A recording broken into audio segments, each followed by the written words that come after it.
Hey everybody, how you doing? So it may be all smiles and laughter in front of the cameras, but in reality, the Reform Party is absolutely falling apart at the seams. Its local branches are just coming apart at the seams, and as we can see here, Basil the Great has posted this on Twitter, X.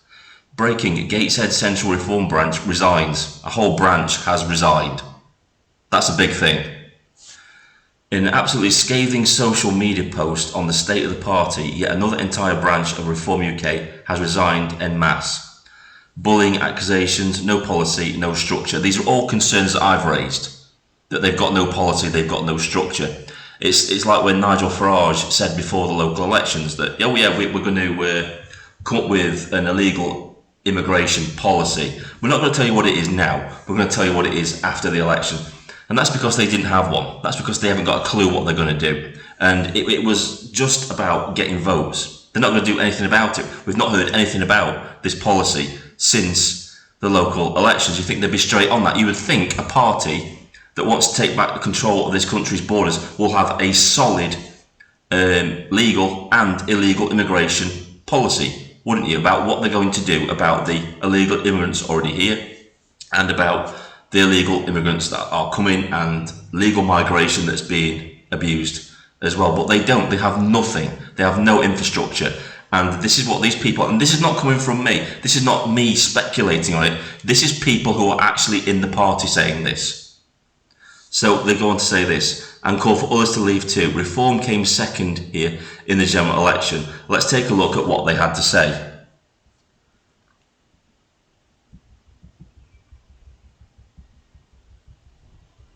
So this is obviously their statement they put out on social media. It is with heavy heart I write this on behalf of my branch, Gateshead Central and Wickham. But we can no longer in good conscience stay as members or represent Reform UK. Reform's treatment of various leading figures has been disgraceful, most notably the recent vindictive debacle against Rupert Lowe and the shocking treatment of Donna Edmonds.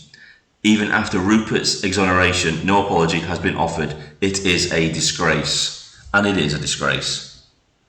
They go on to say this. Zahir Youssef, along with the remaining Reform MPs, has weaponised the legal system against one of our own. This is exactly one of the things that we on the right are meant to be standing against. Exactly. But they're not. The continued suggestion that Rupert has dementia is particularly distasteful. Zahir should resign or should be sacked, yet there's no democratic way in this party to do this. There is nothing we as members can do while the party is controlled by a holding company in which Zahir and Nigel own all the shares, a structure which Nigel has promised to dismantle. And they're not going to dismantle that because Nigel wants centralised power at the top. He wants the power at the top with him. He doesn't want to delegate power to branches or anything like that. He doesn't want democracy with his party because he wants total control.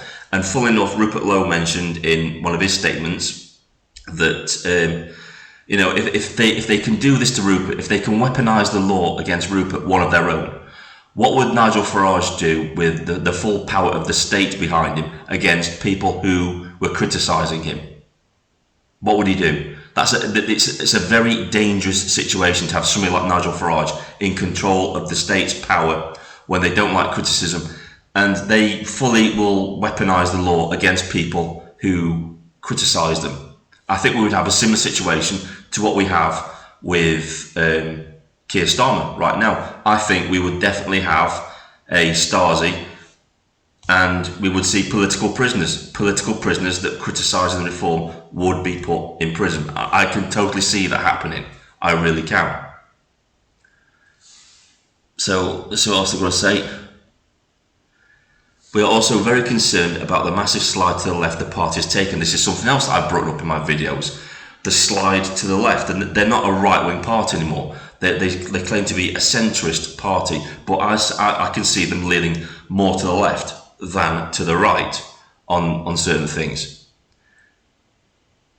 But the party has taken, welcoming people from the Liberal Democrats and Bangladeshi National Party Are these people determined to fight for British values as we are? Do they believe in what we believe in? Even the party's newest MP, Sarah Pochin, was recently photographed holding a "Refugees Are Welcome Here" sign. How does her stance align with the party's goals? It doesn't. They're puppets. She doesn't believe in, closing the borders or anything like that. Not at all. Your insistence on bringing in defections from the Conservatives and, weirdly, all the other parties means the party isn't getting new blood into power, yet it is new blood politically, which this country desperately needs. And this is something else that I've brought up in my videos. The whole point of the Reform Party was to get people like me and you into positions within local government or indeed in Parliament. They're not doing that. They're just recruiting from the same establishment that is the problem, and you're not going to solve the issues by recruiting the same career politicians that want to do nothing, just sit on their arses and just live off taxpayer expense money. That's all they want to do. They don't want to change anything, and this is why I keep saying the Reform Party is just a placeholder party. It is controlled opposition, and now the branches are starting to see through it as well. I'll carry on.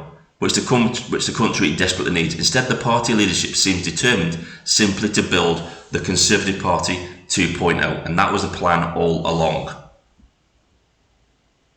The party has wishy-washy policies. Again, this is something else I brought up. Nigel Farage flip-flops about on policy. There is no concrete policy for which people can, hold up and get behind.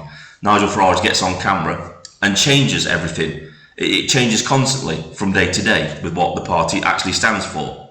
Look, case in point, beforehand he was saying that it wasn't his political ambition to do mass deportations of illegal immigrants already in this country. It wasn't his ambition. And then all of a sudden, we can do it now because we're going to say it just before local elections to get some more votes in. He flip-flops about U-turns. He's not a good leader. Some sort of regurgitated Thatcherism. No real plans to reform the NHS, no commitment to mass deportations, no enshrinement of free speech into law, something else that I brought up the other day. They should have been the ones that brought this. They should be the ones talking about the lack of free speech in this country, along with Rupert Lowe. The party is supposed to be reforming the country. They're not doing any of this. They're not working at it. Not saying, right, we need to get this into Parliament as soon as we can and be talking about it, discussing it. Was it the Reform Party doing it? No, it was Rupert Lowe. He brought in it's not Bill, what is it? He brought in what do you call it now? It's not a bill. Anyway, he brought a motion. He brought a motion into Parliament about free speech, and he wanted to get MPs to sign it. None of the Reform MPs have signed the motion for free speech. None of the MPs from the Reform Party have signed his illegal immigration motion either. And these are the people claiming they want to take back the country and they want to reform it, yet they're not doing it. It's a little bit suspicious, isn't it? Or anything regarding the Great Repeal Act, which desperately needed to detangle ourselves from the mess legislation passed into law over the last 25 years, and without which nothing can be achieved. These are all priorities. Yet what do we keep hearing them talk about? How diverse the party is, how we can get rid of net zero. Net zero is just a nothing burger thing. Net zero immigration is a nonsense policy. It simply means that if the country loses 100,000 Brits, they will be replaced by 100,000 low-skilled immigrants, likely with no cultural compatibility, yet no one in the party ever questioned this. There is also no word on the creeping Islamification of Britain. To quote Nigel himself, if we challenge Islam, we will lose. In that case, what on earth does winning look like?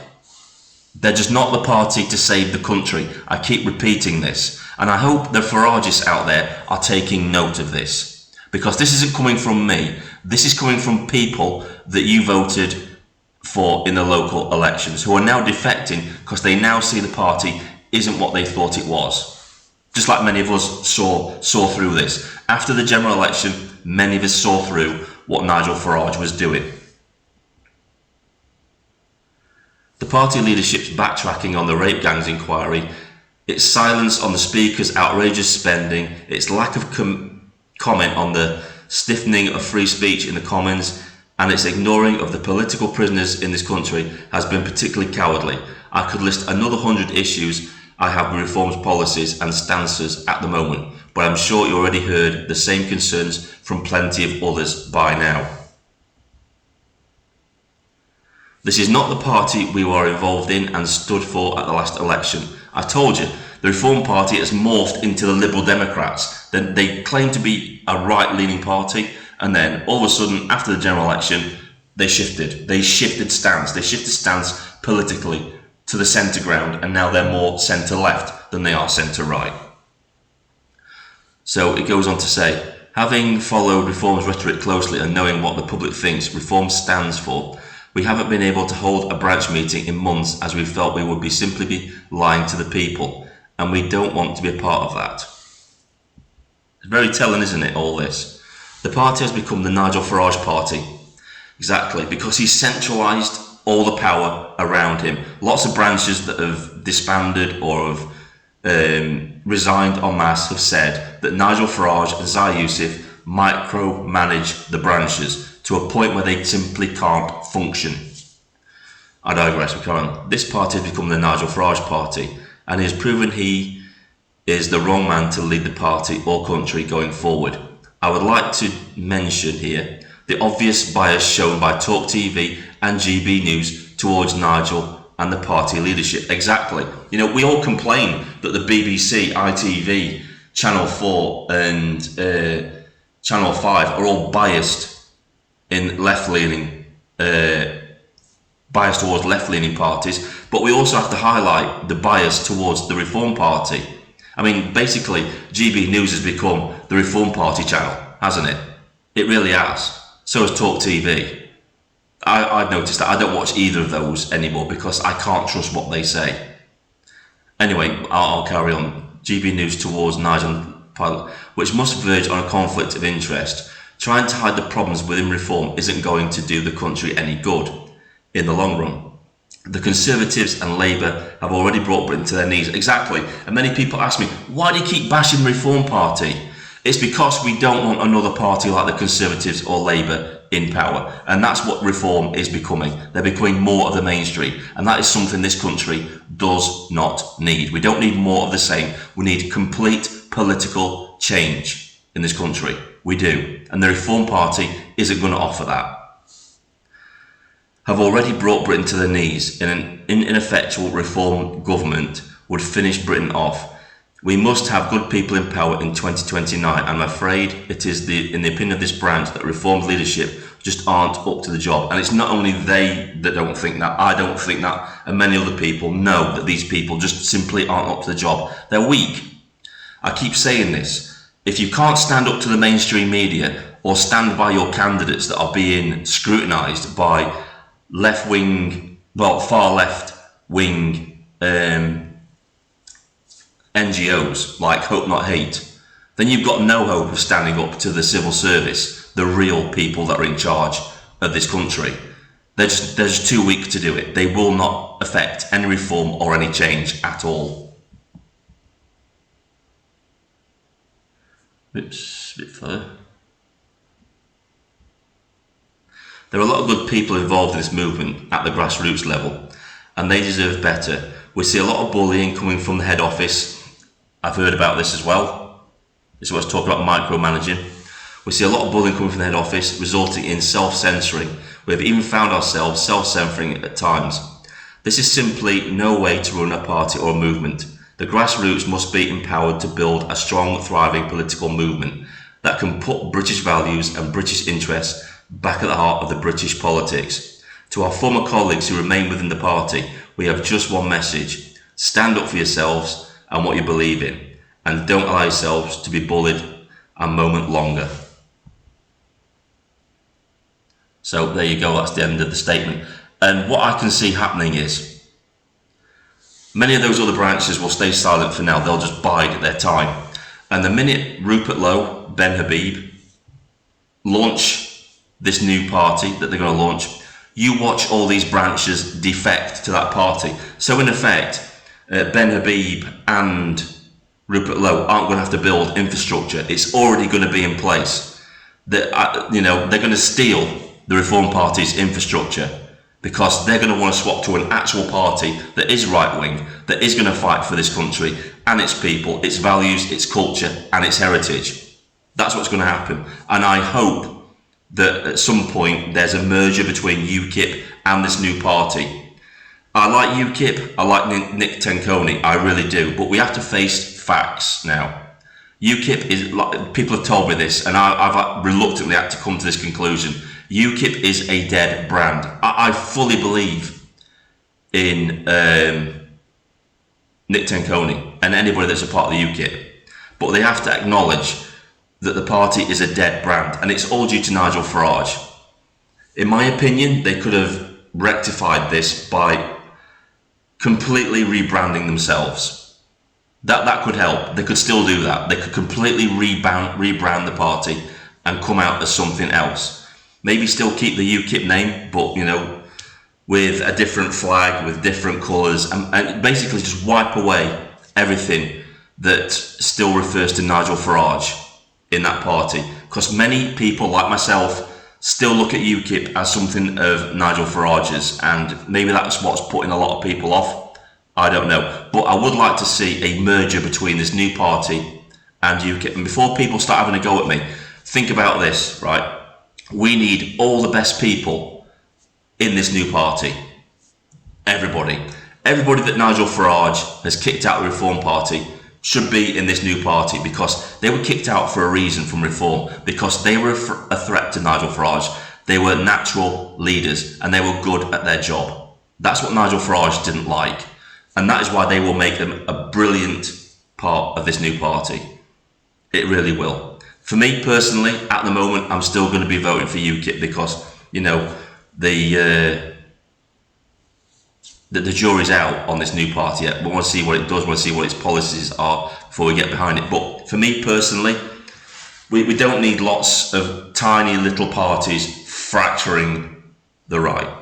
They need to come together it's like an Avengers team up. If you ever watched Marvel's Avengers, stuff like that, you need a team up of all these different factions to come together, to put egos aside and fight for this country. Put country first and fight for it, because that's the only way you're going to take on the establishment. That's the only way you're going to take on the civil service, is to have all these people in the same party fighting for that cause. And to be honest with you, that's what the people of this country want. We want strong leadership, not egos, not petty infights or differences or anything like that. If you truly believe and you want to save this country, you will join forces, you will unite. We realised this during World War II. We weren't going to win this war alone. We had to unite with other nations to come together to fight the common enemy. And that's what needs to happen now. Everybody on the right needs to come together to fight the common enemy. They really do. And we know where the enemy is. They've already united. They're already organised. We need to do the same. Stop this petty infighting, come together and fight for the country. We really do. Anyway, that's all I've got to say on this. You have a good day. I shall see you in the next video. This is Vindicator, signing off.